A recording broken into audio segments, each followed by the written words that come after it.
महाराष्ट्रामध्ये बिबट्यांची संख्या ही 5,000वर पोहोचली आहे। वन्यजीव विभागाकडे बिबट्यांची नोंद आहे। बिबट्यांची मानवी वस्त्यांमध्ये धुडगूस सुद्धा पाहायला मिळतोय।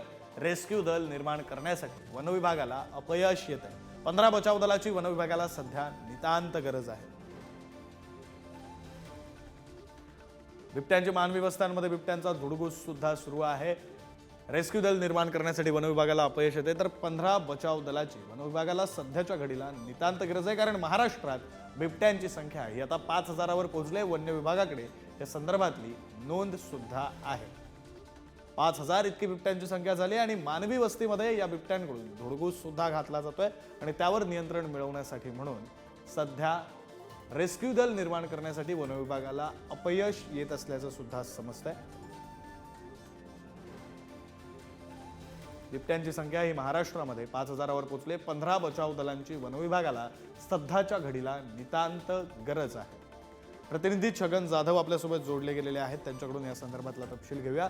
छगन, खरं तर बिबट्यांची संख्या वाढतेय ही बाब तशी आनंदाची म्हणावी लागेल, मात्र हेच बिबट्या ज्यावेळी मानवी वस्तीमध्ये शिरतात त्यावेळी ते धुडगूस घालताना पाहायला मिळतात आणि वन्य विभागाकडे सध्या रेस्क्यू दल निर्माण करण्यासाठी अपयश येतंय। बचाव पथकांच्या 15 बचाव पथकांची नितांत गरज असल्याचं समजतं।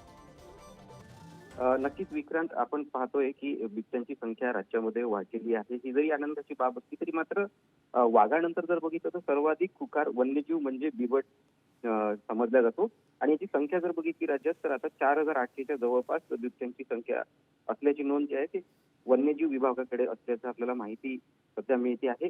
आणि याच दरम्यान बिबट्यांची संख्या वाढत असल्यामुळे मानवी वस्तींमध्ये हा बिबट्या शिरतो आणि मानवी संघर्ष आणि वन्यजीव संघर्ष हा मोठ्या प्रमाणात देखील वाढलेला आहे। आपण अनेकदा बघतोय की बिबट्यांचे अपघात देखील रस्त्यावरचे वाढलेले आहेत आणि त्याचमुळे याच्यावरती नियंत्रण ठेवण्यासाठीचे जे पथक असतात, जे भरारी पथक ज्या पद्धतीने याचं काम करत असतात, मात्र ते देखील कमी असल्याचे जे आहे ते देखील समोर एक बाब आलेली आहे। यामध्ये जवळपास जर बघितलं तर 15 बचाव दलाची नितांत गरज वन विभागाला असल्याचं एकंदरीत या सर्व आकडेवारीवरून पुढे येत आहेत आणि त्यामुळे जर का हे रेस्क्यू पथक वाढल्या गेलेत तर मात्र मानवी संघर्ष आणि वन्यजीव संघर्ष हा कमी होऊ शकतो असं एकंदरीत शक्यता आपण मानू शकतो। खरंय छगन, त्यामुळे हे सगळे मुद्दे लक्षात घेऊन नितांत गरज असलेल्या 15 बचाव पथक ही लवकरात लवकर मिळावीत अशी अपेक्षा व्यक्त करूया। तुर्तास धन्यवाद दिलेल्या या सगळ्या सविस्तर तपशिलासाठी।